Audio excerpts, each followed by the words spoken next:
Well, everybody, welcome to Grand Rounds today. As you may have gleaned from looking at the introductory slides, Avela Bank has been a very generous supporter of the Grand Rounds and CME efforts here at Mary Greeley. So before we got started, I wanted to take just a second to thank and introduce Kevin Geis and Rex Rorson from Avela Bank, who have some introductory remarks. So please join me in welcoming Kevin and Rex. Thanks. Thank you. It is our honor to be part of this program and the Grand Rounds, and just be able to come today, more so just to thank you for all the important work that you do for the communities that we live in, for the state of Iowa, and especially this topic that you're talking about today, vaccinations. What an important topic. I look forward to hearing the information that you share to make sure that we are well-educated citizens in these areas and really understand the value of a vaccination and what it brings to our communities. So on behalf of Avela Bank, thank you for your efforts to put this presentation together and sharing it with our communities.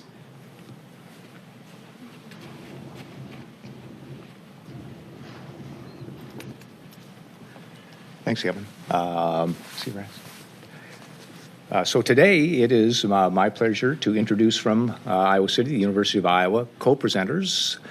Actually reintroducing Dr. Melanie Wellington, who is professor in the Department of Pediatrics. She provided us with another Grand Rounds earlier this year that was excellent. Also joining her is Natoshia Askelson, and she is an assistant professor in the Department of Community and Behavioral Health, and they have kindly accepted our invitation today to provide us with some information on how we can increase the vaccination rates in Iowa. And so please join me in welcoming Drs. Wellington and Askelson. Thank you very much. It is fun to talk about this topic, and I hope if we keep talking about it, we're going to get even farther down this road, but here's where we are now. So we have some funding to acknowledge. Research on even how to improve vaccination rates doesn't happen without funding, so we're very happy to acknowledge the grants that have come in to help with this effort. I keep trying to do this with my keyboard. There we go. Okay, so our learning objectives today, we're going to talk a little bit about vaccine technology, which is not a term you may be used to using, but I think you'll see there are different strategies that we use to make these different vaccines, and I like to kind of think about how that impacts the vaccine success. And that will take us to one of our newest strategies, which is used by the Hpv vaccines, which are virus-like particles. More on that in a minute. And then we'll talk about what you can do to actually improve vaccination rates, because that's really, you are the person actually, you'll see, who has the most impact on vaccination rates in your practice. I know it sometimes doesn't feel that way, but that is true. So if you just want to read the take-home message and then start working on something else, that's your decision. We're all adult learners. But the take-home message is that vaccines work. We are having a problem. We can't make them work if they're not being given it to people. So that is where the problem is right now, not on the vaccine success. But we do actually know how to increase the rates of giving vaccines. So not only do they work, but we also have strategies for making them happen. Since I'm a card-carrying pediatric infectious disease specialist, I have to start with this slide. That's actually not true, but the point here is that us, the specialists, the scientists in us, the data people in us, think about vaccine success like this. And this is lots of small print. You don't have to read it. I'm a lumper, not a splitter. So basically, vaccines prevent up to 1 million infections per year, and those are pretty serious infections, and up to 10,000 deaths per year. But this isn't what people who are anti-vaccine would respond to, right? This is what the scientist in me responds to. But I think what we really need to be doing when we're looking at vaccine success is to tell these stories of success and really show people what success looks like. Because there's no fighting Jenny McCarthy with a table like the one I just showed you, right? I mean, there's no competition there. But if I say to you that my mom was 14 years old in the middle of one of the worst polio outbreaks ever, and she didn't get polio because of a vaccine, or my dad didn't get a bad disease because of a vaccine, or I'm a vaccine success. I'm one of the last people who was actually vaccinated for smallpox, a disease that has now been eradicated. And not only that, but it keeps going. But my daughter turned 12, actually, believe it or not, on the day we started immunizing 12-year-olds for COVID. So this is what vaccine success looks like. All these smiling, happy people who are healthy and not someplace where they don't want to be, like a hospital. So, but what do we want from vaccine when we want to promote, when we want to achieve success? We have to get the immune system on our side. And I'll have a couple slides with a little bit of immunology in them, just enough to sort of keep us going with this sort of idea of what the vaccine is doing. Don't worry, I promise not to start talking in numbers and codes. But really, we all know this, but as a reminder, if you're looking at a level of an antibody, say, to look at a vaccine response, the primary immune response, either the first vaccine or an infection, generates a response. But very importantly, there's this lag time here. It takes the body a while to go, what was that? Right? It takes that time, and when the disease is happening from the infection, that time may not be something we have to spare. So the secondary immune response starts right away because we've already had that exposure from the vaccine. But not only that, but that secondary immune response is stronger. So if this is a second booster vaccine, or if it's disease after someone's been immunized, you can see we get a much stronger, more avid response. And this is what we really want from our vaccines.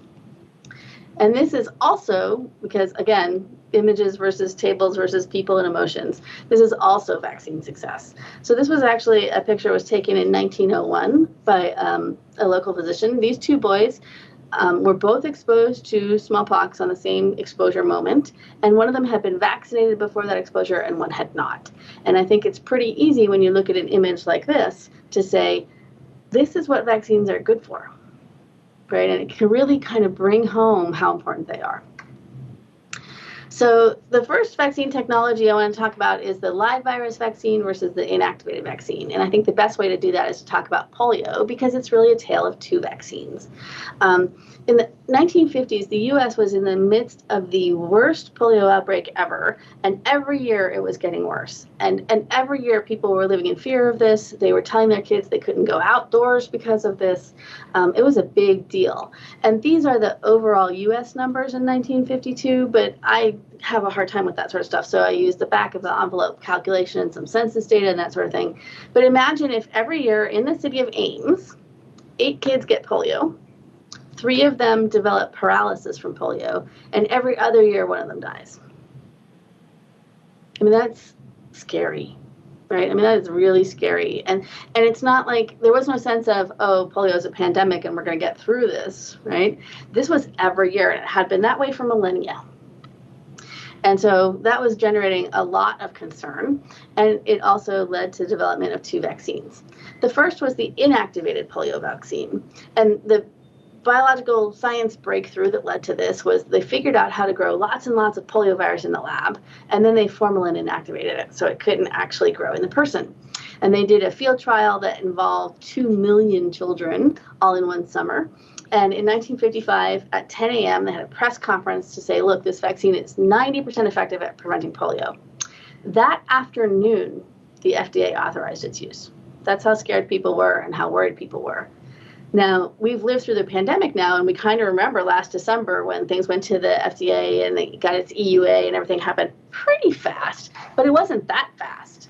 And not only that, but of course, we're still having uptake problems. But with polio, people were so frightened and so scared, and they had all seen the disease, and they didn't have the sort of current culture that we have of question and doubt and anti-vax. And so they were able to roll that vaccine out really quickly and pretty much stop the polio outbreaks. One of the pros and cons, right, is that inactivated virus vaccine doesn't replicate in the body. That's a pro because it's safe. It's a con because you need a lot more vaccine in order to get that immune response triggered. You have to put in everything that the immune response is going to see. Not only that, but there are occasionally problems with the inactivation. So those are some cons. You compare that to live virus vaccine, which was developed by Sabin, and he really touted the fact that kids liked his vaccine much better because they put it on a sugar cube and they got to eat the sugar cube rather than a shot. And that was actually his big point. But he had a bigger point, which was scientific, and that's that it's all about the intestinal tract. So poliovirus is transmitted by fecal-oral route. So the first infection is in the lining of the intestinal tract. And so he felt that if we could get live virus into the intestinal tract that would stimulate local immunity, they could actually abort polio better than the killed vaccine. And he actually tested that on himself, so he believed in it clearly. It's easier to give, but most importantly, it gives a strong immune response at the site of infection. And that's fantastic. There are a few cons, though. It's a live virus, and it can mutate. So 1 in every 2.4 million times we give live polio, which we call oral poliovirus vaccine, mutation reactivates the virus, and that causes something called vaccine-associated paralytic polio, which is bad. So if we don't need the live virus vaccine these days, we don't use it because of that. The other problem, though, is that because it's a live virus, it's also shed fecal orally, so shed in the feces. And then in areas with low sanitation and low vaccine rate, that virus can actually then infect many more people. And you can actually get an outbreak of a vaccine-derived virus in areas where the vaccine rates are low. It's kind of ironic because the response that you need to do to fix that is go in and vaccinate everybody. Yes, it will keep that circulating virus happening, but once everybody's immune, then that circulating virus will go away because it needs the people to replicate. So that's fantastic, and we now have only 2 countries in the world where there is wild-type poliovirus outbreaks. And so this is a massive vaccine success, especially because the first time I gave a talk at Mary Greeley, there were 3 countries. And I've only lived in Iowa for 4 years, so really it wasn't that long ago.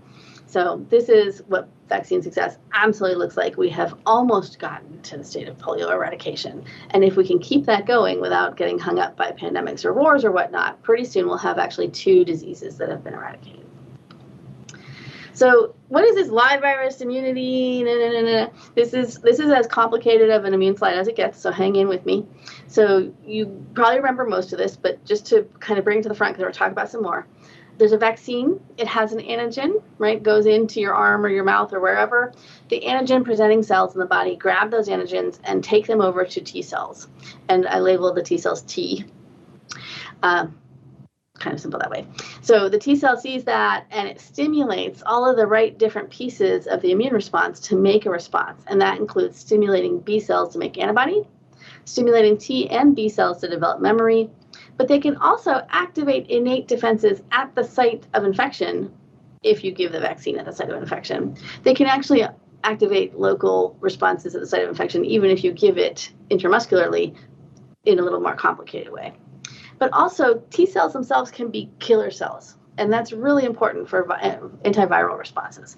So you get all of these responses from the immune system, but if you give a live vaccine, you're going to get more of these killer T cells, and you're going to get more of this sort of local stimulation of the innate immune system. And that is why there's some pros and cons to both of them. But that technology of being able to give a live attenuated strain changes the way we were able to deal with polio and vaccines. So the next step in technology, of course, is most of our vaccines are actually inactivated or protein subunit vaccines. And so I gave a few examples down here. And there's still antigen, there's still antigen-presenting cells, T cells are still stimulated, and the T cells stimulate antibody production and memory. But you'll see you don't get most of that other response here. And so some more challenges are how to get this response without having to deal with live virus vaccines. And so if you just deal with live virus vaccines and the subunit vaccines, you basically get to the point of eliminating or close to eliminating all of these diseases, but it doesn't touch Haemophilus influenza or Hib. And in fact, it also doesn't touch Hib's friends, pneumococcus and meningococcus. And that's because those are bacteria that have this polysaccharide capsule. This is an electron micrograph of a bacteria, and these polysaccharides here are surrounding the whole bacteria, and they're actually a way that the immune system can, the bacteria evade the immune system. And that response to polysaccharides, it turns out, is really an issue when it comes to preventing these diseases because there's an age discrepancy here. So if you look at Hib, Haemophilus influenza B vaccine, there's 2 sets of ages that get into trouble with Hib disease, or that did, because we've had great vaccine success. And that's the youngsters. It's 2, underneath the age of 2, they cannot respond to that polysaccharide rate. And over the age of Ys, you may pick that number that goes with, they also have lost the ability to respond to those polysaccharides. So the new technology that got around this was to conjugate vaccines. So what was happening here, and this is what we figured out using immunology and basic science, and we never would have gotten here had we not had that basic science data. So the basic scientists are just as useful for developing vaccines. But when an under 2-year-old sees these polysaccharide antigens, it's called a T-cell independent response. And the B cell actually sees the antigen and starts making antibodies without the T-cell helping it. Now, it can do that, and it can make really wimpy antibodies. It doesn't make very many, and they're not quite the right type. And so even though you could give the polysaccharide as a vaccine, under 2 years old, it's not going to make an immune response that's going to protect the kid. And that's annoying because under 2 years old is where the kids have the most disease. Probably quite related. So if you give somebody over 2 months old that same thing, you get the T cells involved, and then they make those memory cells. They make lots of great, good, strong antibodies. So how do we get around this problem? Comes up to conjugate vaccine. So the young immune system doesn't respond right to polysaccharides when they're by themselves. But it turns out if you take some of that polysaccharide and stick it onto an immunogenic protein and stick it on and stick it on and stick it on and stick it on, so it's repeated, it gets like Velcro, right? The immune response is all over things that repeat like that. And all of a sudden, even in the 2-month-old, right, to whom we give Hib vaccine, you've got this fantastic T-cell mediated antibody response. You get strong antibodies, you get a lot of memory, and you can even get some of that innate immune activation. So this is why I like to say technology has really prompted our ability to increase protection from our vaccines. And you can see, you don't have to read these words, don't worry, but this is a graph of the incidence of Hib in the world per 100,000 population. And up here is where we were trying to immunize kids with polysaccharides, and it wasn't really working. Here is where we gave our first conjugate vaccine, and then it was started to use widespread for kids who were 2 months old or older. And you can see we've just about, gotten rid of Hib disease, which is pretty darn cool. Not only that, but that conjugate technology is now being used for pneumococcus and for meningococcus, and that actually has another really great side effect. So same thing, it's a conjugate vaccine. We can give it to 2-month-olds, and the pneumococcus is a little different because we had to have multiple different strains because multiple different strains of pneumococcus cause disease. But the red line here is disease from the strains that were in the 7-valent vaccine. And once we started giving that vaccine, you see those drop dramatically. Furthermore, then some new strains cause disease. They're the blue line that comes up here. And then we added strains to our vaccine, and they dropped too. So this looks like vaccine success. This looks like the slide I just showed you about Hib. But something else really cool happened. This is the incidence of disease in adults. Now, we weren't immunizing adults, right? These are not people who are immunized. These are just people in the world. And the day we started immunizing kids for pneumococcus, their disease dropped too. This is actually called the grandparent effect, which is a kind of cool title as far as I'm concerned. And that's what made me put that picture in as vaccine success. Because what's happening is the pneumococcus was living in the noses of the 2, 4, 6-year-olds. And they were hanging out quite close with their grandparents and giving their grandparents pneumococcus. And so by eliminating it from the kids, we actually also eliminated disease in adults. And eventually we got so smart that we said, hey, maybe we should be giving the vaccine to adults too. And now we are. So that's a way technology, conjugation of polysaccharide into protein, has really impacted the disease. So the last big new technology I'm going to talk about today, I know that we have mRNA vaccines, which seem new too, but we wanted to focus on stuff where we had data in terms of how to get people to take up vaccines, and we don't really have that for the COVID vaccines yet.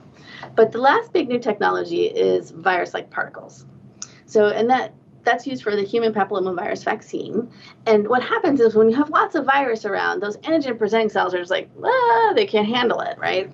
But if you just give them those protein subunits, they're just not stimulatory enough. The immune system doesn't make much of a response. It's like, okay, whatever. But what's really cool, again, found by basic science, is if you take all these pieces of the viral capsid, remember the capsid is the shell of the virus, it's just protein, and you put them at exactly the right conditions in a test tube, they assemble themselves into the shell. Now, they have no viral DNA, so they can't make a virus, but they can make that shell. And that shell then can't suppress the immune system, can't scare the immune system, can't do anything else, but the immune system can really respond to it. And this is pretty cool because this is our first vaccine for cancer. And I really think that we're going to talk some more in a few minutes about why we call it a disease for cancer and how that impacts uptake. But we've never had a vaccine for something like cancer before. And I think we really need to be out there telling people about it. And with that, I'm going to stop presenting. Oh, I don't want to end the presentation for everyone. Okay, Natoshia, you need to take control. Taking control. There we go. Okay. I think I have taken control. Excellent. You took control. I'm handing this off to the folks who, to Natoshia, who's very good at knowing how we can get people to use these vaccines that we have. Thanks, Melanie. I do want to take a brief moment and just celebrate the fact that we got kids approved for emergency use for, yes, everyone can do their happy dance. This is a really big deal. Every county now should physically have vaccine as of last night in their county. And I'm very excited, looking forward to my nephew getting vaccinated very shortly, so maybe we can spend Christmas together. And I can tell you, we collect data for the Advisory Council for Immunization Practices at the CDC, the ACIP. And I can tell you the national data that we've collected for them really does show that they will be a bit of a push for parents who want the vaccine right away. But it is going to be a long haul to get 5 to 11-year-olds vaccinated. And so as I'm talking about some of the techniques we can use for other childhood vaccines, I think we need to be thinking about how these apply to COVID as well. And we'll certainly be testing them in Iowa. But just keep that in mind that we have a pretty big challenge coming at us. And it'll be a steep curve for us to go on. So thanks so much for having us here. We're going to spend a little time talking about the HPV vaccine. It's a really good example of adolescent childhood vaccines and kind of the evidence we have about how to increase uptake, because so many of our other vaccines, especially in Iowa, have really high uptake. Iowans in generally have been fairly compliant when it comes to vaccinations, especially for their kids, and we have pretty good mandates. We also know that Iowa is a testing ground for new legislation that is anti-vaccination. And so, we don't know how many of those bills we've been seeing over and over in our committee are going to come out and will be voted on by a legislature, but I'd urge you to kind of keep an eye on that, because we have been hearing a lot about a lot of new attempts to get rid of mandates, all kinds of things that we might be concerned about when it comes to childhood vaccines. So we're going to spend some time thinking about the HPV vaccine. So first, want to take a look at what HPV-related cancers look like in our state.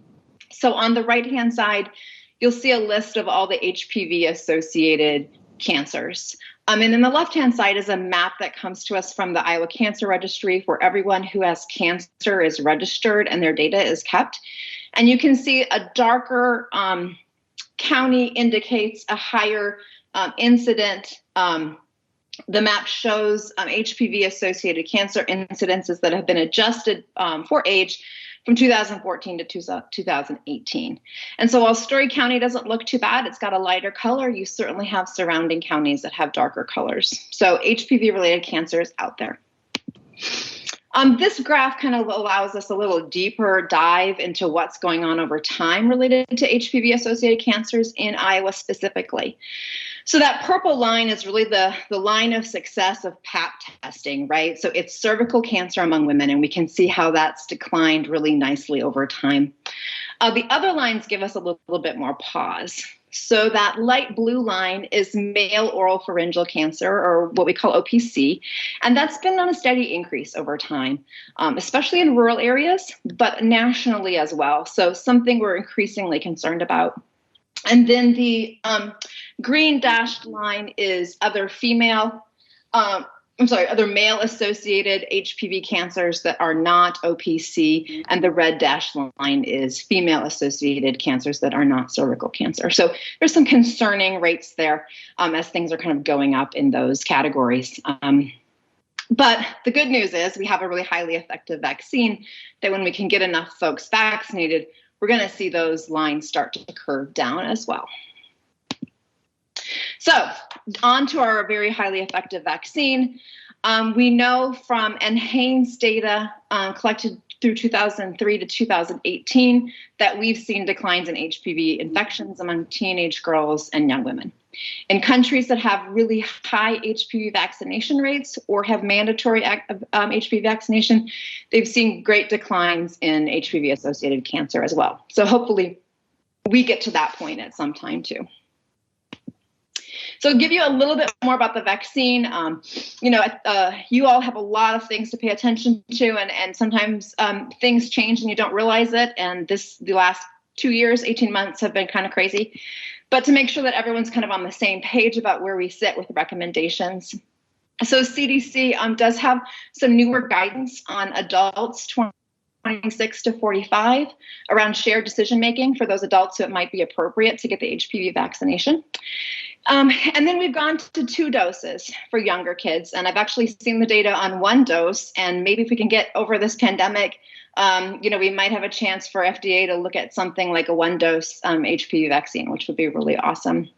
And the other thing I want you to think about on this slide is that the 9 to 10-year-olds, they are certainly within the range that can be vaccinated. But before we've thought about it as a time where maybe you could vaccinate if you thought you might not going to see the kid again, it might be a good time to get it. Now we're really saying consider vaccinating at this age group. In fact, the American Cancer Society is strongly recommending that kids' vaccination for HPV starts at 9 to 10 for 2 reasons. One, they have some preliminary data that shows parents don't think about sex in 9 to 10-year-olds, and you can really concentrate on the cancer part of this vaccine. And 2, there appears to be something magical about recommending only 2 vaccines at a visit. Parents are much more likely to agree to give their kid 2 vaccines than more than 2 vaccines. And so if you're in that 11 and 12-year-old range when you're vaccinating HPV, you're likely to be also vaccinating for Tdap and meninge, which means you're up at 3 vaccines, and parents might balk at 3. And HPV would probably be the one that they would say no to because it's not required for school. And so if you get that HPV vaccine earlier in that 9 to 10 group, we've got a lot better uptake. So I think there'll be a lot more talk about this as kind of the pandemic hopefully winds down and we can focus more in this area. The other thing I want to be sure everyone knows about is that previous to this past summer, we were not able to say that Gardasil 9 prevented oropharyngeal cancer. And because it's such a big deal, we were very concerned about that. That has now changed. FDA has now, it's now as an indication. And so we can say with lots of certainty that the HPV vaccine prevents oral cancer. So that's really important. So I want to give you a little snapshot of where we think things are with vaccinations in Iowa related to HPV, with the caveat that the pandemic has certainly made things a little harder for us to be able to assess this. But first, if you look at U.S. data, so if you go to the right-hand side of this graph, you'll see we've got Tdap, meninge, and then up-to-date HPV. And you can see there's quite a gap between where we are with Tdap and meninge and where we are with HPV up to date. And so that gap has concerned us all along and continues to concern us. But we're not there where we could be with the other adolescent vaccines. Then we want to look at Iowa kind of specific data. And there's 2 things I kind of want to highlight here. One, we have this really amazing immunization registry system. And for kind of all the the heartaches we've had over the past few years with the pandemic, the one thing that has been really great in Iowa is how we have this IRIS system. Many states do not. We're probably one of 10 states that has a really robust immunization registry system. So people can actually access this on the Iowa Department of Public Health's dashboard. And so the public can go in and they can look at a number of vaccines over a number of different time frames, different age groups, across the state, and it really gives folks a nice idea of like where we're stacking up in terms of other immunizations. And so I urge you to kind of take a look at that to understand kind of statewide and in your region how you stand. The other thing I want to say is that providers have access to these data, and they really are very rich. And although you're always going to find cases where kids are going to have missing immunizations or you can't find the kid, right now, about 96% of kids in Iowa are actually in this registry. So we have really good coverage. So it's a place where you really can go find your kids, find out what their immunization status is, really be much more confident that that where your patients stand. And we work all over the state in different clinics, and I can tell you providers have a tendency to overestimate how well they're doing when it comes to immunizations. And so pulling data like the immunization registry data can really give you a good check in terms of, okay, where do we stand? The other thing I want to show you is just we actually have access to the HPV, Tdap, and meningitis data through an agreement with the Iowa Department of Public Health. And although we haven't been able to get this data since June of 2020, this is what we have through June of 2020. And just want to point out, we've broken down immunization for HPV, just initiation, having 1 or 2 doses, for 11 and 12-year-olds and 13 to 15-year-olds. And so you can see those 11 and 12-year-olds, we're really in that 20% range. Urban females are almost at 30, and rural males are just at 21%. So there's a lot of work to do in that age range in which kids are supposed to be receiving the vaccine. We do not have enough kids receiving that vaccine. If you go to 13 to 15, the rates certainly double, which is great. But they are nowhere near the 80%, which is the target for Healthy People 2020, which was a year ago, and Healthy People 2030. So keep that in mind moving forward, that we aren't doing a good enough job when it comes to HPV. We like to create maps. We think they're really interesting visuals. And so here's a map that shows you HPV initiation, so 1 or 2 dose, as of June 2020, for 11 to 12-year-olds. And the darker your county, the higher your immunization rate. So the highest county we have is about 34%. You can see Story County is in there at kind of a lilac color, but not quite the dark purple. So aiming for the dark purple. So there's some work to be done there. And because our counties are big and arbitrary and political lines and don't really represent communities very well, we actually break the data down to look at the zip code level. And so what you see here is a map based on zip code. So if you can kind of pick out your zip code, which most people don't know what the shape of their zip code is, but you get the general area. The darker outlined areas are considered more of our metro or urban areas. And so the darker the green, the better your rate. And we've got some zip codes who are in the top quartile, so in the 25 to 100% of kids vaccinated. And then the red areas are red for danger or red for stop. Those are places where we have really low vaccination rates, 0 to 25. And then you can see we have some yellow in there that's very concerning, kind of that southeast section of Iowa, that far eastern corner, and then some north central and northwest. For those of you who are statistically thinking about this and you're like, well, the kids on the border communities are probably getting their vaccine someplace else. Yes, they are. And this map actually accounts for that. So we worked really closely with our Department of Public Health to account for that. And so it's those folks who are further away from some healthcare settings too that have less likely to have vaccinations we've seen. So I do want to highlight some recent challenges to the HPV vaccine, as well as some of these we can think about related to other vaccinations, including COVID-19.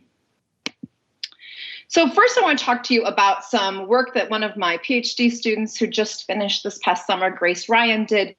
She was very interested in missed opportunities. And missed opportunities are defined as times when eligible adolescents interact with the healthcare system at a visit at which a vaccine could possibly be given, and it doesn't happen.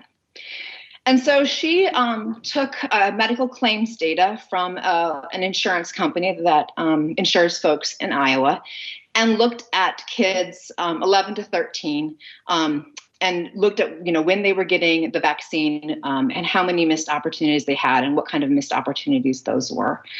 So the kids actually they're initiating at a not bad age. They're initiating at 12, which is not awful. It's not in our 9 to 10 range, but it's not a bad initiation age. But then when we start to look at the missed opportunities, if you look at the missed opportunities for non-initiators, so those are kids who have never gotten an HPV vaccine, they have interacted with the healthcare system at least 6, almost 7 times. So there are 6 to 7 opportunities when they could have gotten the vaccine, they were eligible, and the visit that they were at was a visit in which you could give a vaccine, so the kids weren't horribly sick or anything like that. So a lot of opportunities where kids did not get an HPV vaccine. And then if you go to the bottom line, you look at missed opportunities for people who've initiated. So these are kids who've at least gotten a vaccine, but before they got that one vaccine, they had between 3.6 and 4 missed opportunities. So it took 3.6 to 4 times for them to get their first vaccine. So those were places where they interacted with the healthcare system, but did not get a vaccine. So we're obviously interested in these visits, right? We want to know, are they visits where healthcare providers made a recommendation? Maybe they made a recommendation and they didn't do a very good job, and so parents didn't take up on it. Maybe parents were like, no way. Or maybe vaccines were not talked about at all. But we think it's really key that folks understand how many times they're interacting with most kids and realize that those are all opportunities at which vaccines can be talked about. And especially we need to be thinking about this as we move forward, thinking about the COVID-19 vaccine and all the catch-up vaccines that kids are going to need, thinking about using every visit possible as a vaccine visit is going to be really important for us to get everybody caught up. This is a kind of a scary graph brought to us by CDC. So CDC took the 10 states that had the strongest immunization registry systems, and Iowa is one of them. We're highlighted there in yellow, so you can kind of see it, and said, how bad did things get at the beginning of the pandemic related to vaccines? And this one is specifically around HPV doses, but there are other graphs that show other vaccines. And to walk you through this a little bit, that center line you see, that is the average number of doses that were given out in 2018 and 2019. So that's kind of like a baseline. And so you see our line dips way below that at the beginning of the pandemic and kind of slowly starts to come up to maybe what the average is, goes a little bit over the average, and then goes back under. We don't know how things are right now, but we know this itself is a lot of catch up to do. CDC has estimated just in the year 2020, we have 20 million missed HPV doses nationwide. So that's just HPV, that's not Tdap, meningitis, MMWR, any of those other things that kids need to be getting. We got a lot of missed doses just in 2020. So the good news is we do have some ideas about how to change this. We do have a lot of evidence-based interventions and things we can pull from. So specifically, there are 2 places I want to call your attention to where if you're interested in working on this topic, either in your community or in your practices, the NCI has the Evidence-Based Cancer Control Program, which really houses any interventions related to cancer that have been proven to be effective. And you go in there and you can get all the information and everything you need to get an intervention up and running. Some of them are at the community level, some are at the clinic level. Great kind of one-stop shopping there. And then we have the community guide, which is really the corollary to the preventive task force that decides what kind of screenings and things insurance companies might cover and what's best practices.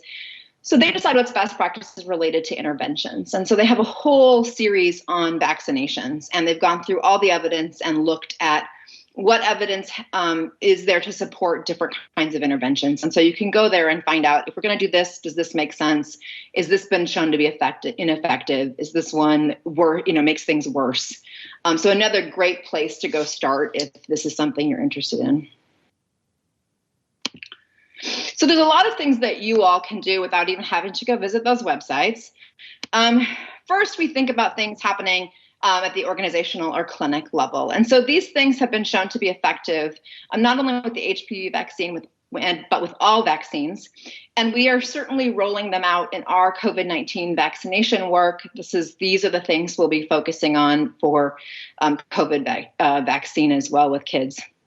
So reminder recalls, whether it's text messages, telephone calls, postcards, letters, getting parents in front of them that they know that their kid is delinquent in a vaccine. And we've worked a lot with Iowa's Medicaid managed care organizations who've done this with postcards and done this with text messaging around HPV, just to try to get more parents aware that they need to be getting their kids in and that their kids are delinquent. Setting up that next appointment before the patient leaves, really key with any 2-dose vaccine. So thinking about HPV, thinking about COVID-19, having standing orders. That sets the playing field for everybody to know that this is what we expect everybody to get when they come in our door. And there doesn't need to be any kind of special conversation between providers or staff about what people should be receiving. This will also be something to be thinking about with COVID-19. Provider assessment and feedback. Like I said, we spend a lot of time going around to clinics all over the state, larger health systems, as well as small independent clinics, rural and urban. And providers universally overestimate how well they're doing when it comes to vaccines. So both when we pull iris data and when we pull data from electronic health records, when you actually get the data on the patients that are attributed to you and you see what those vaccine rates are, it's always eye-opening and also can be very motivating. So it's a great way to benchmark and think about, okay, what can we do moving forward? Provider reminders. I am old enough to have worked in a clinic where we used colored sticky notes. So, we don't have colored sticky notes anymore, but there's no reason why you couldn't use colored sticky notes if that works for you. Electronic health records are both wonderful and awful, and reminders in them can kind of get lost. So you need to set up a reminder system that works for you, and it may not be the electronic health record. And then the other thing is using your immunization registry data, being sure that you're scrubbing your schedule every week for patients, making sure you've got their vaccinations, making sure you know what they need. All of these things are kind of best practices that I think in general, everybody really knows or agrees with. But we actually go into clinics and we do statewide surveys with clinic managers and Vaccine for Children liaisons. And we ask, are these things in place for HPV? And I can tell you, by and large, they are not. So the last survey we did was 2018, and these things were just not being implemented for HPV. Sometimes they were implemented for younger childhood vaccines, but not for HPV. So I think this is something everyone probably needs to go back to, reconsider, think about it for other vaccines, including COVID. And then we're getting to the fun stuff. So the provider recommendation, the part where it really all lands in your lap. So we know that provider recommendations are incredibly powerful. In fact, when I started my career working on colorectal cancer screening, it was the thing that predicted most whether or not someone would get a colorectal cancer screening, is whether their provider told them they needed it. So it's really valuable, very powerful. You hold a really important key. So we think about provider recommendation in kind of three ways: a strong recommendation, an announcement approach, and a presumptive approach. And throughout the rest of the slides, you'll find websites that you can go to that will give you a lot of detail and let you kind of personalize this stuff on your own. So let's dig into it. First, we have somewhat seems like fairly simple advice. You need to find a script that you like. You need to find some text that rolls off your tongue. American Cancer Society has some, the National HPV Roundtable has some, and CDC has a ton. They have a ton of scripts. They also have a ton of videos where you can watch healthcare providers interact with patients, where you can watch healthcare providers talk about their interactions and what works and what doesn't work for them. Spend 20 minutes. Find some language that works for you. Memorize it. The presumptive approach. For some reason, it's been shown that when healthcare providers walk into the room, they assume that parents are going to be hesitant or not want vaccines. And when you actually do surveys and you look at what parents want and what providers perceive, you see a pretty big gap. Most parents aren't hesitant. Now, we know COVID may change this equation some moving forward, but pre-COVID, most parents were not hesitant. And so going into the interaction, assuming that parents are going to agree sets a very different tone than if you're assuming you're going to be facing some kind of challenge. Make a strong recommendation. We don't offer vaccines, we recommend them. Your child will be getting today. I recommend that your child gets today.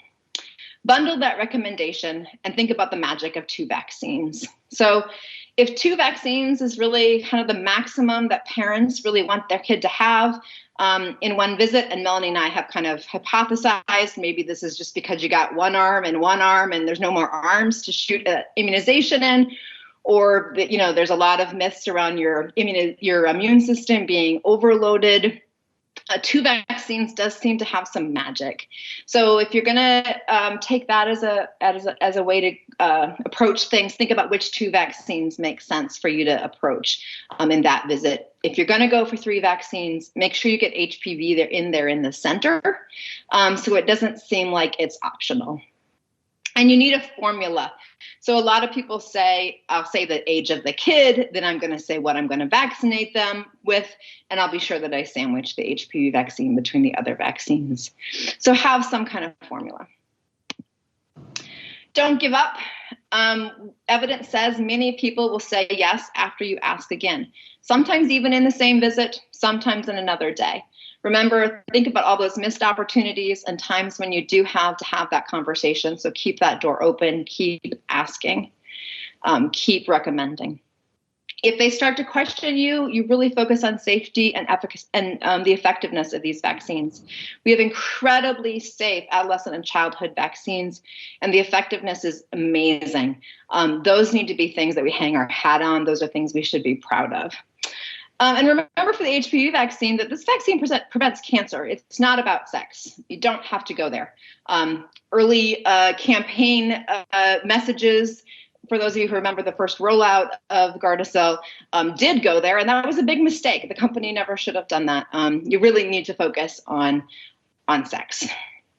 So at this point in time, Melanie, should we go into role playing, or you want to take questions? What do you want to do next? Yeah, so I was sitting here thinking about that, and I was thinking, given that the 5 to 11 day recommendation just came out, let's do what the group wants to do. We did put together some role playing that we could sort of show you how some of this works in those critical conversations. But if people would rather spend some time talking about the COVID vaccine or a different topic, then we want to be doing what's going to be most helpful for you guys.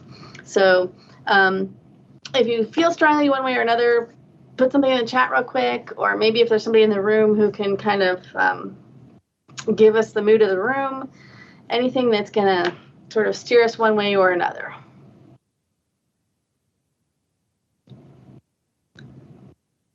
Hearing nothing, unless I'm going to wait a minute longer, because I know sometimes it takes a while to get that chat activated or whatnot. Tim, are you in the room? Oh, Steve Hallberg's raising his hand. Okay. I saw the hand raised, but now I don't know And then I got some. Steve, can you unmute? Yeah. Yes.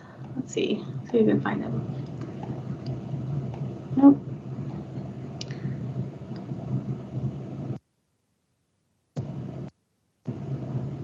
Okay. I'm not seeing anything. Are you? Oh, there we go. As far as role-playing goes, I'm interested in how you'd respond to folks who do focus on sex. How do you resolve their concerns or communicate that this is focused on cancer? That is an excellent point. And let's see. I think that so we have one of the looking at our scripts to see if one of them was sort of there, but we off the cuff, right? So I might say if Natoshia is a patient who's come in and I say, well, I'm so glad to see that Riley's doing so well today. The last thing on the list is vaccinations. Hint, hint, don't say it that way. There's a Tdap booster and meningococcus shots. Oh, and the human papillomavirus vaccine. What do you think about those? And then we're gonna, I think, improv here to pull this more towards the sex conversation. So I'm okay with that Tdap and meninge because I think they need that for school. But that HPV one, that, my kid is not thinking about sex. He's still playing with like Legos and stuff. Right, absolutely. And I know this is going to sound strange, but that is exactly the time when we need to immunize people. Because this vaccine, while the virus itself can be transmitted by sex, the vaccine itself is designed to prevent cancer. And by giving them to him now, he'll never have to think about it again. And he will be protected from this virus that causes cancer. So you can kind of acknowledge their concern always, right? Step number one. But I do think, especially when people are focusing on, it's like, well, he's not going to have sex, she's not going to have sex, so they're only going to have one partner.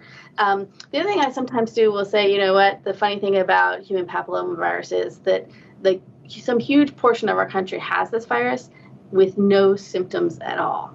So it could be that somebody has the virus, never knows they had it, and one sexual interaction transmits that and puts that person at risk of cancer for their life. And we don't want them to get cancer, and use the word cancer as much as you can, right? But again, of course, little Johnny is never going to have sex. Riley, Cameron, whatever, they're only ever going to have sex with the person that they marry.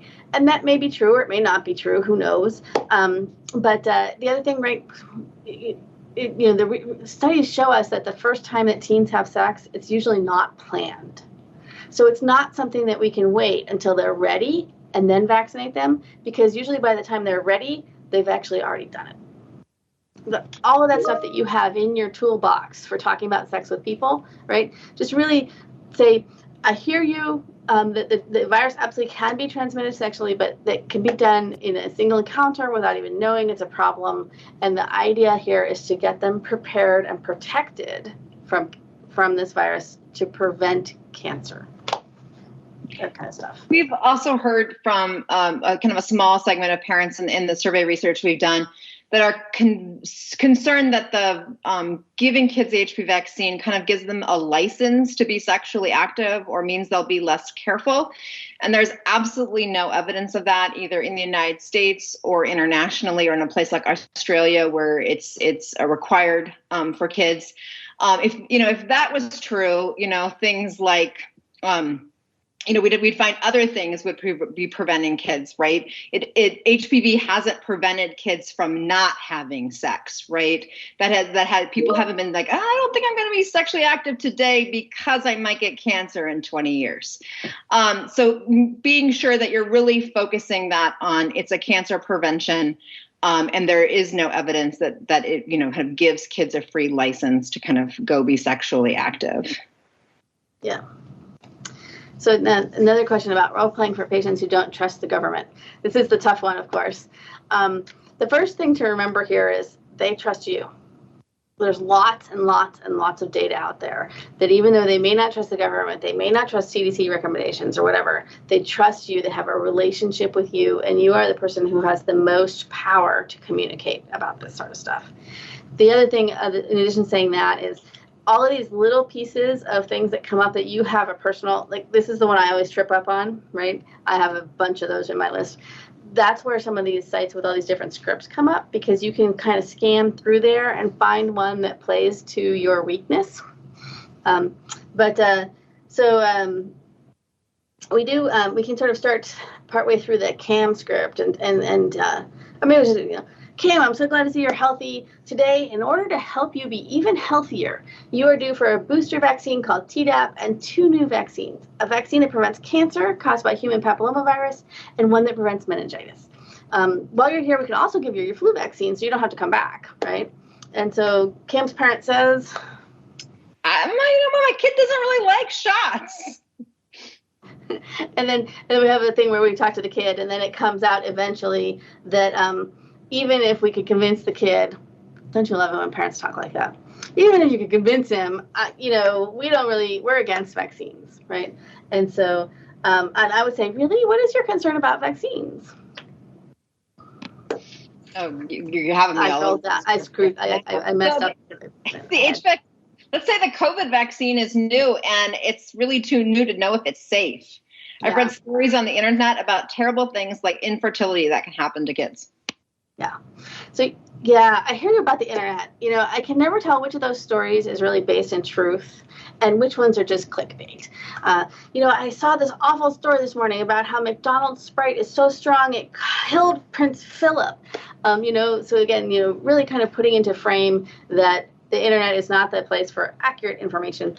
And then for the COVID vaccine in particular, people often talk about, well, there's never been an mRNA vaccine. How do we know that that's going to be safe in 20 years, right? And I can say this has actually been incredibly well studied. The reason we were able to make that vaccine work so fast is we've been studying mRNA vaccines since 1997. And there have been hundreds of trials on these vaccines.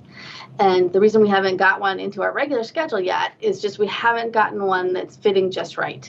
And we really wait until we've got something super safe and super effective before we put it into the schedule. And that's why this seems new, is because you haven't seen it or heard about it before.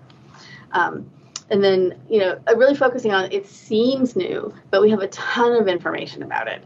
And I understand your concern about that, right? I was a little bit hesitant when my daughter turned 12. What should I do? And I talked to her about it, and she wanted it. She wanted her life back, right? I think the other thing to keep in mind is I think the distrust of government, distrust of CDC. That's going to be a continued theme, whether it's COVID or something else. It's clear that that's here to stay. And so not having that trust in institutions, and then not having maybe shared values around science or community protection that maybe we used to have with our patients and with our community members, means that it isn't hopeless. It just means it's going to take more than one conversation. So this needs to be an ongoing dialogue. This is not going to be a dialogue where you're going to feel like every day you've won and you've gotten a bunch of patients vaccinated who didn't want to be vaccinated.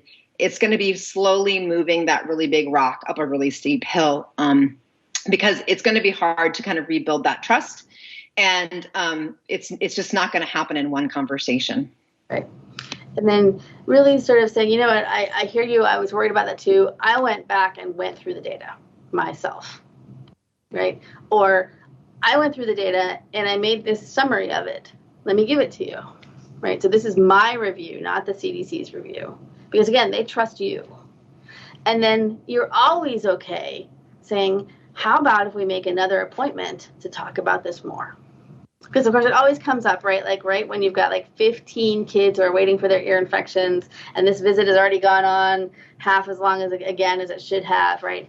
But always okay, say, let me give you some information. Let me give you something to read. Let me send you to a site, whatever that might be, right? Give something, and then say, let's make an appointment to talk about it.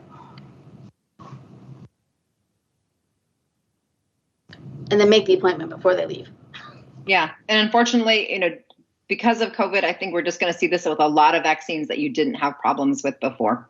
And so I think it's now is the best time to arm yourself with your scripts and what you're going to say and what websites you want people to go to, because it is probably going to become more of the norm. So prepare yourselves now. Don't hesitate to ask people what their specific concerns are, because a lot of people are just sort of like, well, I don't know, I just like that you hear so much about vaccines being bad. Or, a good friend of mine who's actually an EMT called me one day because her kid had just gotten born, and she's like, I know that it can't be as bad as they say there is, but where there's smoke, there's fire. So can you tell me what the data says about where the actual fire is? What do we actually need to avoid? Right? So really get at specific concerns too, right? Take it down to specific and get them information.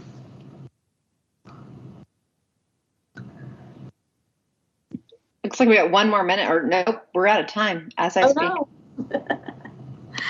If any of you have more concerns, COVID vaccine, HPV, whatever, please feel free to get in touch with us. Well, just get in touch with me. I shouldn't volunteer you, but we're here, right? And it's not easy.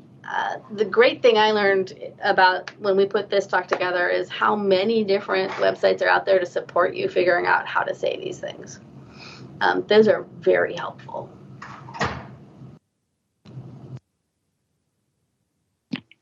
And it's clear there's going to be a lot more information talking to parents about COVID-19, so keep your eyes out for that. So there'll be more resources coming. Yeah, and then we have a resources slide, I think, don't we? That we can flip through. This obviously is being recorded, and you have handouts with the slides on them, so you have all this sort of stuff. But if there's any problems or whatever getting that, just let us know. Thank you all so much for sticking there through this with us, and thank you for having us. I know this is a really difficult topic, and I appreciate so much that all of you are working to make it better. Well, have a great day, everyone, and we will see you as soon as we can.